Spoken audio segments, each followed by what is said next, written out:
thank you for joining. I'm Brian Dawson. Today we're going to review what we call the 4 quadrants or 4 Qs of DevOps maturity. As we move forward, you'll get a little more clarity on what that is. I'm here today on behalf of CloudBees. I'm a DevOps evangelist and Jenkins product marketing manager with CloudBees. And there's a little bit more in my history that speaks to why I am doing this session. So our goals for this session are going to be to review the definition of DevOps, why it matters, discuss the relationship of not only continuous delivery, but continuous integration and Agile in achieving DevOps. And then we're going to explore a simple, lightweight model that you can use to frame and discuss DevOps in an organization and ultimately to drive and measure a transformation to DevOps in an organization. And hopefully you guys will leave inspired with new ideas on how to pursue a DevOps transformation and for implementing continuous delivery in DevOps. So I like to start with a little bit of why this seems gratuitous of why listen to me. I can't guarantee that you should, but I can make the argument that my background in multiple domains and disciplines over roughly 25 years in software development has given me a unique perspective on the process of what fundamentally is optimization of software development. Right? So in the span of my career, I've worked on graphics optimization at a technical level. I've worked on enabling teams with tools and middleware. I've worked on propagating OSS or open source software development practices across the enterprise. And most recently in my career, I've spent years helping organizations, largely Fortune 500 organizations, implement continuous integration, continuous delivery, and DevOps. I joke that I consider myself a IT socialist, so really what I'm hoping to do is share some of the lessons I've learned directly and from others with you guys today to help you drive CD and DevOps in your organization. So let's start with talking about why. Why are we concerned with DevOps? Why are we talking DevOps here today? Well, the reality is that we're in an application economy. All right? Even if you're not in the software business or you're not a software business, you're in the software business. Right? And I'll also make the argument that if you're in software, you're in business as well, because the work that we do as software developers, build and release engineers, are the engines that are driving today's economy. And as we'll discuss, not only the Intuits of the world, right, but also the Amazons of the world, the Fords of the world, the JP Morgan Chases. There's an interesting quote here in that JP Morgan in their shareholder report, I believe from last year, had noted that technology is critical to their competitive advantage as well as to security or the protection of their clients and customers. They are actually putting 50% of their overall IT or technology investment into modernization of software development, including next generation development, which would target increased developer productivity, quality, and pace of application delivery, i.e. continuous delivery and DevOps. Right? We can look at Ford, who says that not only software play an important role in their vehicles, but that software and technology are their secret sauce. Right? So the latest F-150, which happens to be a car I dreamed to own one day, features 150 lines of software code. Right? And we can go on and on and on, noting how software has disrupted industries that you wouldn't normally expect that it was critical to. So to speak to this, what we're finding is that, and this is a report from Perforce, a Perforce Evans report, 65% of software developers, managers, and executives have reported that they're pursuing or have started on the path of implementation of continuous delivery, right? With the objectives of recognizing faster time to market, to give them competitive advantage, to release higher quality product, achieve higher customer satisfaction and reduce the cost of development. And it's also interesting to note that while currently most organizations, the majority of organizations have only implemented it on some projects, that number 28% of organizations that have implemented it across most or all projects is not a number to be ignored. So this is an important number because it not only says that the market is demanding innovation, customers are demanding that we deliver innovative software while maintaining quality, security, and stability, but our competitors and our peers in the market are actively pursuing that goal through CD and DevOps. So this creates a reason for us to stop and take a serious look at how do we deploy and implement these practices in our organization so that we can recognize the same benefits. I love our CEO, there is the term you guys have probably heard, adapt or perish, but my CEO also likes a quote, I can't remember where the quote came from, but I love the quote. It's if you don't like change, you'll like irrelevance even less. All right? The reality is you will get pushed out of the market if you're not looking at improving your delivery processes. So let's put DevOps in context for a minute. There's a lot of debate around what DevOps is. I think we are settling towards a definition that Cham uses, and this definition is starting to become prevalent. That DevOps is not a tool, DevOps is not a thing, DevOps is not something that a vendor can sell you, but rather DevOps is a package of culture and practices that are supported by tools and technology. All right? And DevOps is more than just the seam between a developer delivering into production, but rather DevOps is the stakeholders in the software development lifecycle aligning towards a shared objective of delivering higher quality, more stable, more secure software rapidly and reliably.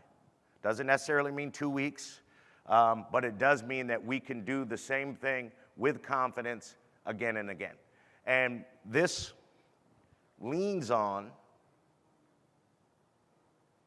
and even though I'm disconnected from Wi-Fi, this keeps trying to connect, so squeeze the pauses, on component practices of Agile. Not necessarily that you practice Scrum, but you're adopting lean and iterative methods so that you can feed right-sized data down the pipeline to iterate fast.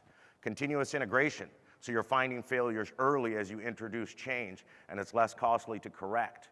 Continuous delivery, meaning you are constantly ensuring that the software is release ready. So at any time, you could take a build, a set of builds, and you could deploy them, be that to a web server or being flashed to a device with confidence because they've been tested and validated ahead of time. And then there's the other CD, which often creates confusion, and it's this idea of continuous deployment. This is what we see, our Netflix do. This is immediately or at a very high frequency delivering changes directly to a production environment or to the customer. And it's important to note that we follow a continuum here. Agile addresses upstream. And what we're looking to do is take our upstream activities and continuously or smoothly drive those through to our downstream activities, i.e. release, deploy, operate. So there's some challenges that end up getting presented here. I like to call this DevOps word soup, right? It is the word of the day, right? People will tell you DevOps is DevSecOps. You need to follow Scrum. You need to buy Blazemeter's solution. You need to, practice lean methodologies, Kanban, test-driven development. A couple of things happen when we sort of live in this space. It's that we kind of run into analysis paralysis, right? We get overloaded. Oftentimes, or if we don't get overloaded, we decide to act, but we act on a single point or single principle, which kind of misses the whole concept of DevOps. Well, are you DevOps? Yes. We deploy infrastructure as code, right? We version all of our infrastructure. Are you DevOps? Yes, we have OpenStack internally, so we can deploy our applications on a private cloud platform. But have you looked at it from a holistic perspective? On the other hand, organizations look to pursue a DevOps transformation, and depending on what perspective you're coming from, you have a completely different definition of what DevOps is, right? Someone will tell you DevOps is practicing Agile. Another person will tell you DevOps is, we're chef and puppet experts. We deploy infrastructure as code.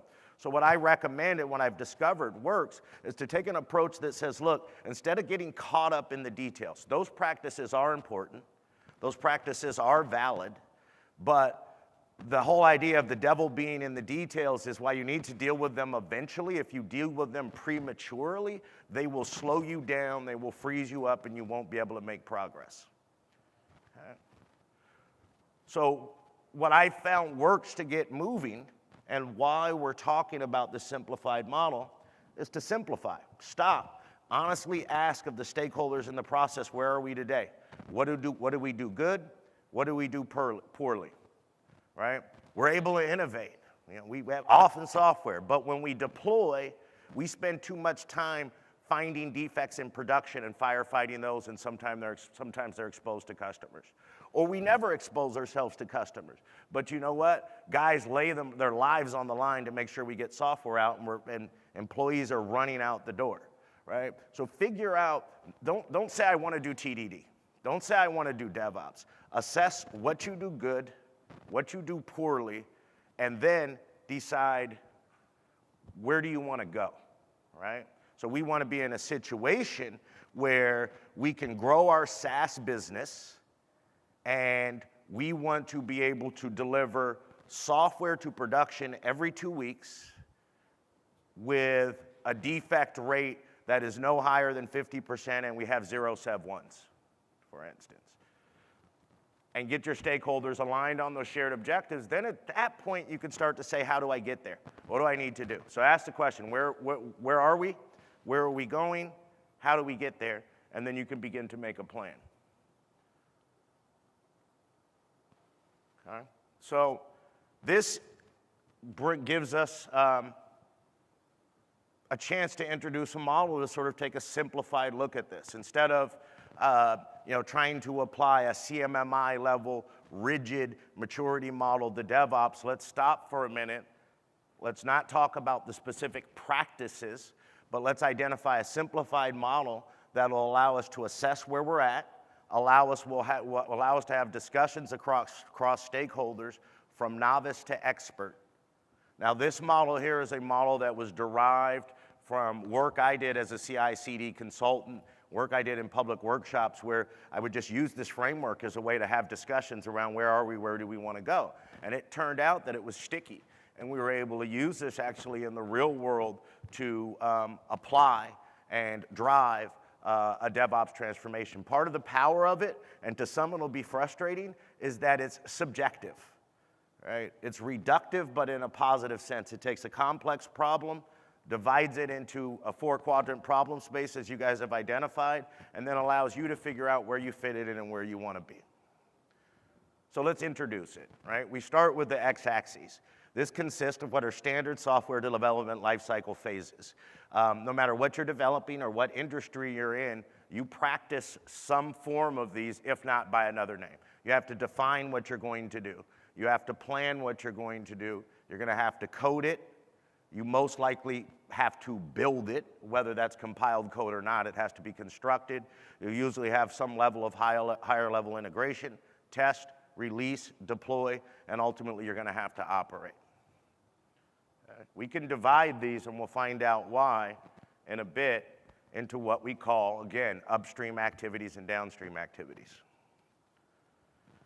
When we talk DevOps, going back to my definition from earlier, we can term these agile upstream and agile downstream, i.e., and some of these pieces will shift around depending on the pipeline you implement, but i.e., agile upstream, what is that? Well, we follow some form of agile, iterative, or lean practices. We do things like hold daily stand-ups. We have 1 week, 2 week, 1 month sprints. We leverage continuous integration to ensure that we're finding problems fast. Agile downstream, well, what is that? We've deployed automated functional testing. We do automated smoke testing. We can elastically provision infrastructure. We can manage our infrastructure as code. Okay. Now, studies have shown, and this is old, I actually lost the reference here, so forgive me. This is an old Forrester study that has found that and it's a bit dated, I think this is early 2015, that 33% of organizations claim to be doing Agile upstream. And I'm confident that this number has increased, right? Probably to about where it's gonna sit at a max for a little while, 40, upper 40%, maybe starting to cross 50. But the interesting thing that sort of dictates this dividing line is only 13% of organizations claim to practice Agile downstream. So there's a gap here.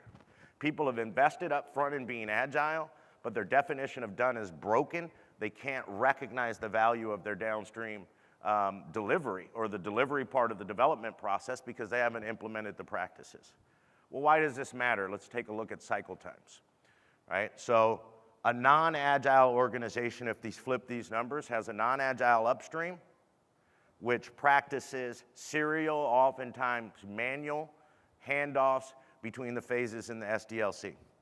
This oftentimes is measured in weeks to months, and in some places, actually, it's measured in years.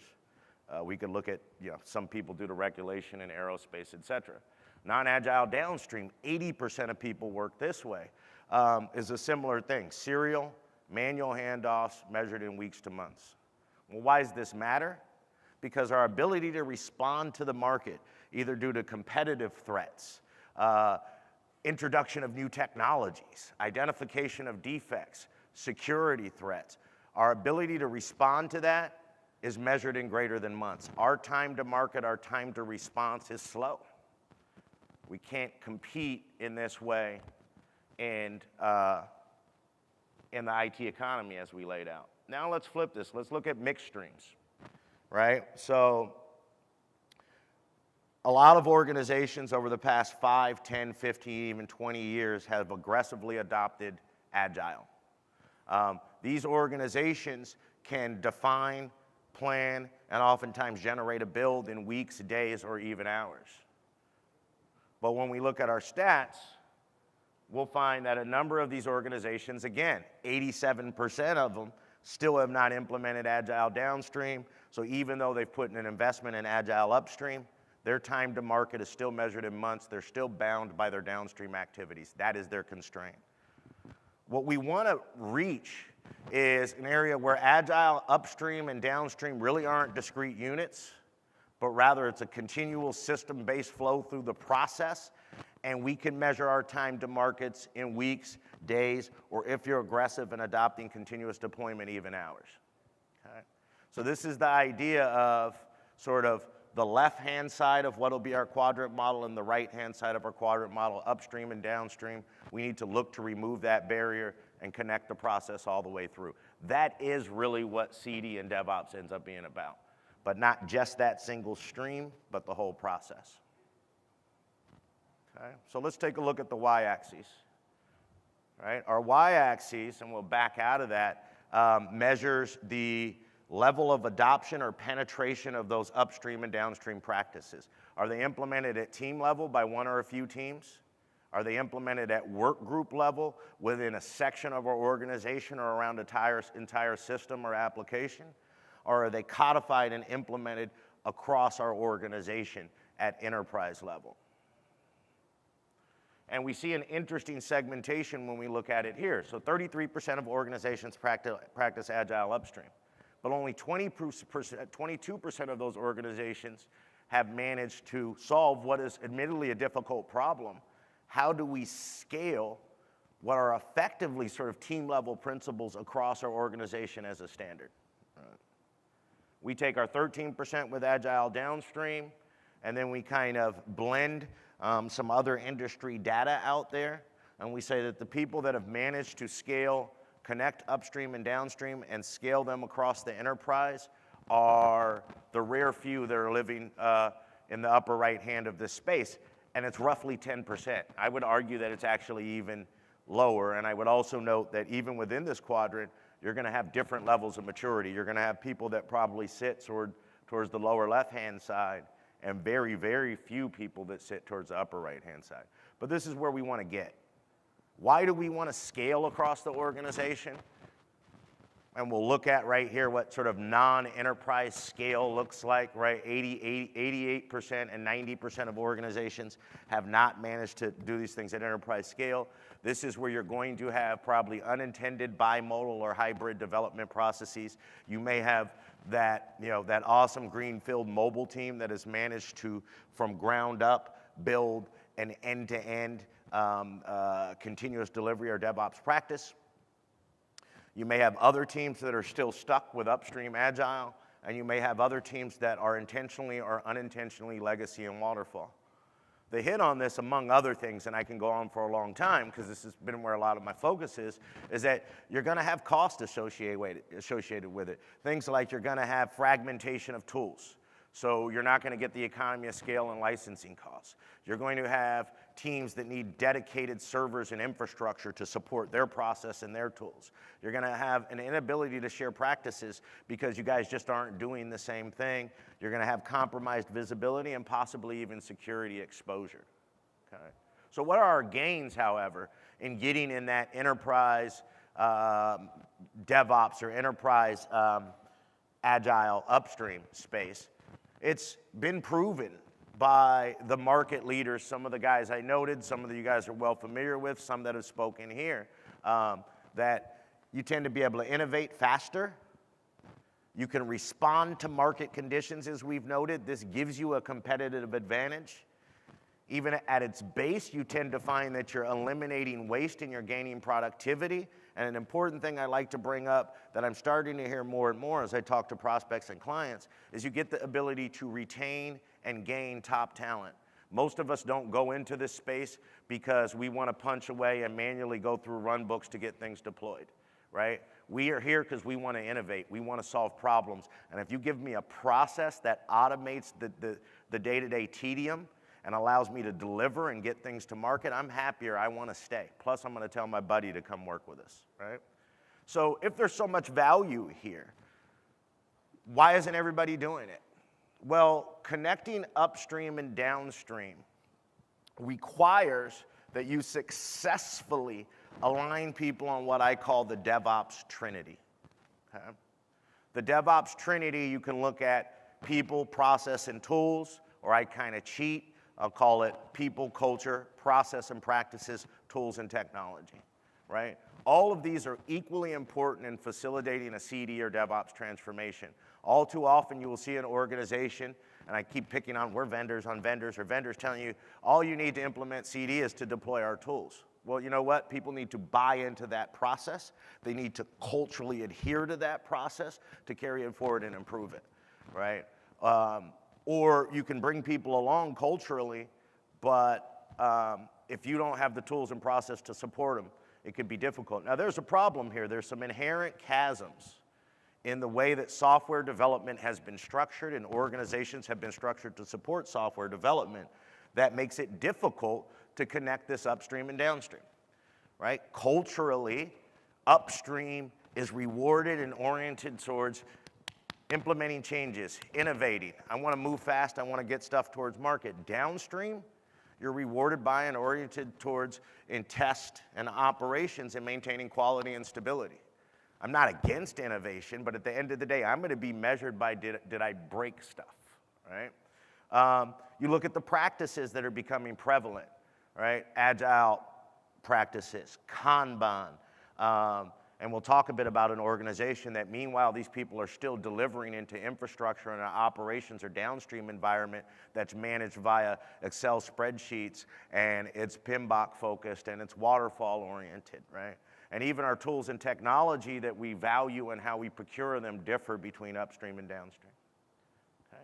So we want to figure out, where are we in crossing these chasms, left to right, bottom to top, and what type of things can we do to get through them. So what we do is we kind of look at taking this problem space and dividing it into 4 quadrants. And this is also important in sort of emphasizing the fact that it is not sort of that DevOps word soup. It's not simply fixing this integration stream. It's not simply exercising automated deployment. But this is a holistic perspective to take, and if you truly want to be DevOps, it's something that you need to do in Quadrant 4, where you've codified this as part of your organizational personality and mantra, okay? So Quadrant 1, we term this Q1 or team level Agile. Quadrant 2, we term this Q2 or team level CD, where a few teams or a number of your teams, but not most or all, are practicing continuous delivery. Quadrant 3 is going to be an organization that practices enterprise agile. They've scaled their upfront planning and execution processes across multiple teams, so they have some level of standardization. They've possibly scaled continuous integration, and they're a Quadrant 3 company. A Quadrant 4 company is a company that has scaled those practices across the entire organization. So we'll quickly take a look at a set of attributes that you'll find from all of those companies. I mean, companies in those quadrants characteristics. So a Quadrant 1 company will tend to have teams that have adopted agile practices. At an individual team level, you've probably adopted continuous integration. Some guy that wants to see change or is tired of manually doing things has gone and downloaded the Jenkins war, installed it. A couple of months later, he's gotten the team on board, and they're practicing uniquely within their team continuous integration, right? Other teams around the organization, servers start to pop up, and you have one to a few teams practicing it. But these implementations are team level. They're team level integrations to whatever tools are used. They're team specific one-off processes. And oftentimes a symptom of an organization in Quadrant 1 is going to be that they practice a water scrum fall approach, right? So they haven't tried to influence the business to the left. They haven't tried to fully influence QA or operations to the right. A dev team has said, I can affect this area easily where I live, possibly plan, but I can do code and build, and I'm done. And this is where I commonly see people ask them what quadrant they're in. I'm in Quadrant 1, we'd like to get to Quadrant 2, but we just can't cross the cultural and organizational boundaries between development and the rest of the teams. It's too difficult, right? So a Quadrant 2 company tends to have specific applications, but not all applications, supported by modern downstream practices. They have some level of automated testing, maybe not 100% coverage. There's rapid access to environments for the development and possibly the QA teams. The team-level continuous integration process has been connected or extended to team-level continuous delivery. However, these are all still team level, and the operations support for this in most cases are going to be one-off alignments, right? Operations is still as a larger body, operating largely on gated or static infrastructure, a ticket-based culture, and they're not, say, for instance, ingrained in the Scrum teams doing planning up front to get forward visibility. They are exceptions. A Quadrant 3 company is going to tend to have started to adopt some appreciation for Agile across the organization, though technically they still haven't achieved the integration and connection from upstream to downstream. A Quadrant 4 company is going to begin to demonstrate things like a standardized enterprise-level process for automated test, deployment, dynamic provisioning, infrastructure, and code. A high sort of Quadrant 4 company has some form of elastic infrastructure, either a private cloud platform, or they've actually taken, say, a VMware farm and they treat it as elastic infrastructure versus just another gated version of physical infrastructure. You will see the business transform so that the business is aligned with Agile specification. It's not we give huge waterfall requirements and then we say we'll check back with you in 6 months, but the machine around the software or the business that the software development is supporting is aligned with the way software is developed. And there's tools integration across the organization. Teams still have their ability to meet their own needs, but you've identified some common thread and standardization for connecting upstream to downstream tools and those tools to enterprise. Okay. What I am going to ask you guys to do, we'll hold up here for a sec. This is a larger room and group, so we can't be interactive. But if you get a chance, I would love you to go to SurveyMonkey. And as we move through this presentation, it'll be pretty apparent when you can answer one of the 8 questions. And to start to answer the questions, if we get time at the end, I'll make those surveys visible to you, or I'll publish them by a blog post so you guys can get visibility. into what others are doing. Okay. So if we understand the quadrants, we'll do this real quick. I just want to ask, I'll run through it. I'm going to ask you guys, what quadrant are you in by show of hands? I'll name off the quadrant 1, 2, 3, or 4. Raise your hand for the quadrant that you believe you're in. So if you're in quadrant 1, or you're a quadrant 1 organization, can you raise your hand, please? Okay, looks like roughly about half, okay. If you consider yourself a quadrant 2 organization, or you're in quadrant 2, you've implemented some CD but haven't standardized it, raise your hand. Okay, that's almost by far the largest minority, you know, except for quadrant 4. Okay, if you're a quadrant 3 organization, you guys have sort of standardized or bought into to Agile across the organization, raise your hand, please. Interesting. That sort of shakes what our usual results are. And if you are a quadrant 4 company, you're there. For the most part, you guys are a DevOps organization. Everybody's doing CD. Raise your hand. All right, the outlier. We got a couple back there. I'll talk to you guys when we're done. I want to get the story. And then hopefully, yeah, we should have time to get through this real quick. So what quadrant do you think you should be in? And I'll note that the answer isn't necessarily 4 for everybody. Some people will never want to scale their processes enterprise-wide, or they're just small teams. So if you want to be in quadrant 4, you should be in quadrant 4. Raise your hand. Interesting. I'll want to ask about that about you guys later as well. If you want to be in quadrant 2, or you think you guys at least need to get to quadrant 2 to team level CD, raise your hand. Quadrant 3, raise your hand. And quadrant 4, who wants their organization to operate in quadrant 4? Now that is shocking. All right, well, I'll have a lot of conversations to have after this. Thanks for your input.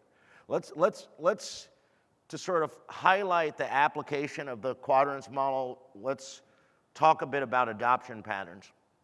Now, I'll let you guys know this is an abbreviated version of content that I have presented before, so there are webinars and other places where I go into more depth into these adoption patterns. But an example of sort of applying real-world experiences to the quadrants can be shown in looking at these adoption patterns, where, you know, we see some companies that started to adopt Agile. If we go down to the bottom right-hand corner here, they started to adopt Agile. They scaled that across the organization. They realized they had the missed cycles times and their definition of done was broken. They started to see the advent of sort of industrialization of continuous delivery tools, and they're pushing right. We also can look up here in the big square and see what is more prevalent now, and you guys will also hear I recommend, and that's where we start our maturation or development of our pipeline from the left-hand side. We go through, we prove it out at a team level, going from left to right at a team level, and then we take that and we scale that across the organization based on the lessons that we've learned, incrementally expanding and adjusting our implementation to support new teams' needs. Okay. So, and we'll push through this real quick, but I thought it was important to bring it up, to talk about this idea of tools and technology being a method through which you can cross the chasms. Right? As I said, it's equally important that your DevOps Trinity gets an equal amount of focus of people, process, and tools. But in my experience and based on surveys of audience, I think people agree that one of the places that you can most tangibly affect things is going to be with tools. They're the most quantifiable. People are hard to change, right? And it is sort of a sandwich approach. You'll have to move back and forth, but I'm going to make the argument that tools and technology that runs on top of those tools and those tools drive are a important, quantifiable starting point and foundation, or as I say, orchestration backbone for your cultural transformation and your transformation of your process and tools. We'll just build this out. We won't spend a lot of time on this. I will say that as you're doing this planning, when we talk about using tools and technology to enable crossing the chasms, it is important that you consider certain things when you're making the decision on tools, that you're considering, look, if I'm a quadrant 1, quadrant 2 company, I just want to implement CD and everybody's going to do their own CD, fine. You have less of a burden, or you could select tools based on that. Best of breed point solutions for the technology and the teams that we're developing. But if you know you ultimately want to be to quadrant 4, you need to be thinking about what are the attributes of my tool that allow me to scale to the enterprise? What are the attributes of my tools and technology that allow me to connect multiple teams sort of on common denominators to cross those chasms, right? And I like to show this. This is probably what most of our worlds look like. In fact, it's a simplified world for most large organizations, right? Wherever you look in these quadrants, you have various point solutions that have been deployed to solve a problem in that space, and oftentimes they've been deployed by different teams, right? Well, I wanted to use Jira. We use Jira for everything. Where we're Agile, we need Rally. Well, you know what? We got a container dude that we hired, and we're deploying containers in development. We're fighting to get those out to production, so on and so forth. You go to organizations that are both Nexus and Artifactory organizations, right? So this is that sprawl that spreads across the quadrants that we would like to sort of attack and connect. Now, there's going to be a reality that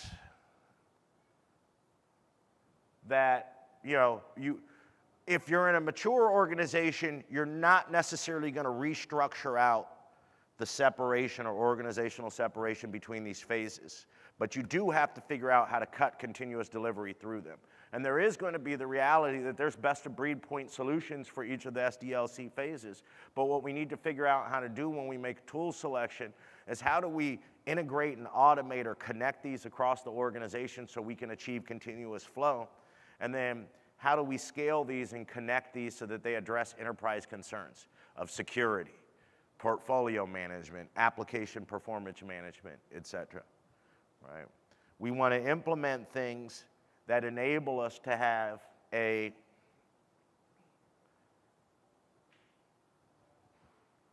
sort of security, scalability, and manageability across our pipelines. All right. So I'll give a sort of a quick example that'll get you a feel. We're not going to have time to go into a lot of depth, but I want to kind of run through how we applied this concept of quadrants to a large financial services company, and how it sort of allowed us to put together a simple plan, right? So this organization was an organization that used to ship software on CDs. They were now a SaaS company, and they were seeing that business growing. Part of that meant that they were sort of experiencing the demand of an application economy. They now had large customers, JP Morgan Chase incidentally being one, that were saying, look, I need new features, right? And if you can't deliver me those new features, it's what I expect in a SaaS environment, I'm going to go somewhere else. They're interesting because they were that broken cycle. They practice Agile upstream. They had largely scaled that across multiple teams. They had the business thinking in terms of Agile, but downstream in operations, they adhered to PMBOK. They planned out their task and releases using a mix of Excel and MS Project. They had virtual or elastic infrastructure in vSphere, but they still gated that via a ticketing system. If I wanted a virtual machine, I had to submit a ticket and I had to wait 1 to 2 weeks to get access to those resources. So I didn't have access to the resources that I need as test and QA to rapidly sort of deliver. And real quick on this story, their tools were severely under-integrated. So there's actually a Jenkins instance in dev, and there was a Jenkins instance for app delivery and production or app deployment. Both of those Jenkins instances had completely different build scripts, right? So dev would sit there and they'd build in 2-week iterations using their unique build scripts. They'd check it in. QA would check that out. They'd do their own build, sharing some of the dev scripts. They'd do 3 months regression test, and then they'd tell app delivery that they were ready to deploy. App delivery or your release management team would actually then check out the code and they'd build it using completely different scripts, right? Which sounds crazy, but it's not that unusual. And they had a lot of firefighting. They had a high number of Sev1 defects. So what we look to do is apply to what I say are the recommended order of operations when we say simplify. And again, devil is in the details, but you know what? Let's perform discovery. Let's sit down. Let's get a representative of project management, of development, of QA, of operations, of release management, sit down at a table, and in this case, we did 2 to 3 days of interviews, asking very fundamental, simple questions that you would think would be obvious, but it was to do some exploratory discovery. It was to expose different conceptions of what process was X, Y, and Z, And it was to develop a certain form of shared empathy. And that would then allow us to move to asking the question, where are you going? Okay, our shared empathy allowed us to establish shared objectives. Once we have shared objectives and we're not blaming each other, we know there's mutual benefit in implementing continuous delivery in DevOps, we then can map our plan or our journey to our 4 quadrants, figure out plans to cross the chasms, and connect our quadrants, and then seek to continuously improve. All right? So we would ask questions, and we won't have time to go through them in detail, but exploratory questions for each of the quadrants. Right? Do 1 or more teams practice Agile? Yes. Do all your teams practice continuous integration? No. Right? Are 1 or more teams able to dynamically provision prod-like environments? Yes. Are environments and infrastructure versioned and or treated as code? No. Right? So we can go through these processes, and we're able to sort of identify through this subjective sort of discovery is, what's your maturity? Well, it turned out, and this is important, the process through this isn't linear. Well, you're a high maturity in quadrant 1. You've scaled Agile. You're a medium level of maturity in quadrant 3, but you're very low in quadrant 2, and low in quadrant 2, very low in quadrant 4. And we kind of use this assessment to establish some objectives. The discovery and then the assessment, right? Well, what do we want to achieve? Ultimately, eventually, we want to be in a situation where we can address our customers' needs, our SaaS customers, be responsive by delivering application changes every 2 weeks. We need to be able to do that in a situation where we have 0 Sev1 defects, which sounds aggressive but doable, and we can reduce all of our defects count by 50%, and we want to reduce operations and developer overtime.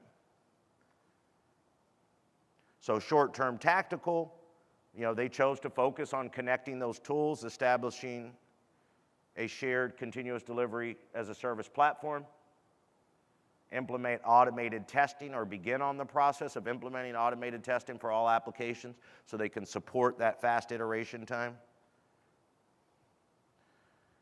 They wanted to form cross-functional teams to get people communicating so that you could be looking at bottlenecks and removing pipelines. I like to say tear down the ticket wall, get rid of the ticket culture, and get dev, QA, and operations all working together on scrub teams, planning towards the same objective.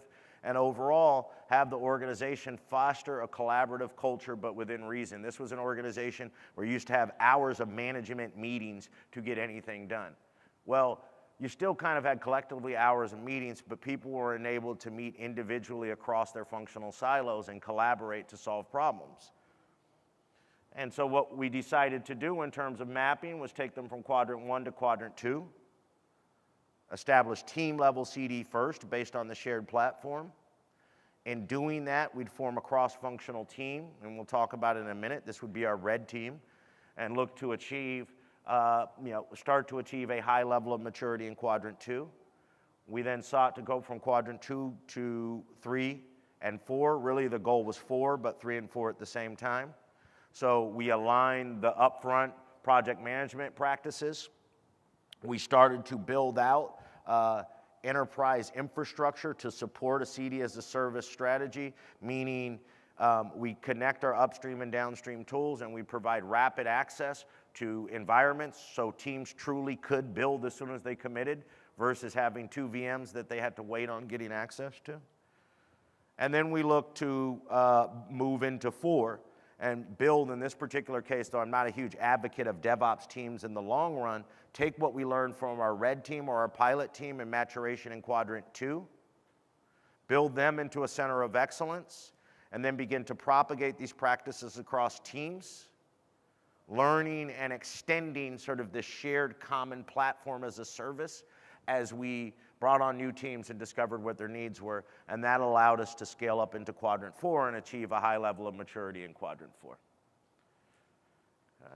And so a quick summary of what we did, and we'll get ready to wrap here, is identified a red team or pilot project, adopted unifying technologies, established a plan with measurable key process or progress indicators and milestones, and then just go. Don't wait for things to be perfect. Take an agile approach. You don't know everything up front. Don't take a waterfall approach to defining the entire pipeline for every team from start to end. Just go, measure your progress, report your success and failures, document your learnings, and continue to improve. Okay? So I think we're going to run out of time for review for the survey. I'm getting to wrap it up here. I still will show it to you guys here. And I'll look to figure out a way to communicate it back out to you guys if you're interested. I do think I have attendee information. I would also encourage you to download the white paper on the maturity model. It'll give you readings that go over what I went over today. There's also a 3-part webinar series where I've covered a lot of the same content, but I did it across 3 hours so I can go in deeper. Separately, please don't forget to complete the Jenkins 2016 Jenkins Community Survey to win a pass to Jenkins World 2017 or a $100 Amazon gift card. And if you have any thoughts or questions, because we're going to run out of Q&A time or we actually won't have it, please reach out to me. You can DM me, find me on Twitter at Brian V. Dawson, or you can email me at bdawson@cloudbees.com. I would love to answer questions around this. I would love to get your thoughts and feedback. And in fact, I'm even open to going out to your organizations and talking about it. And with that, that is the end. Thank you guys for your time.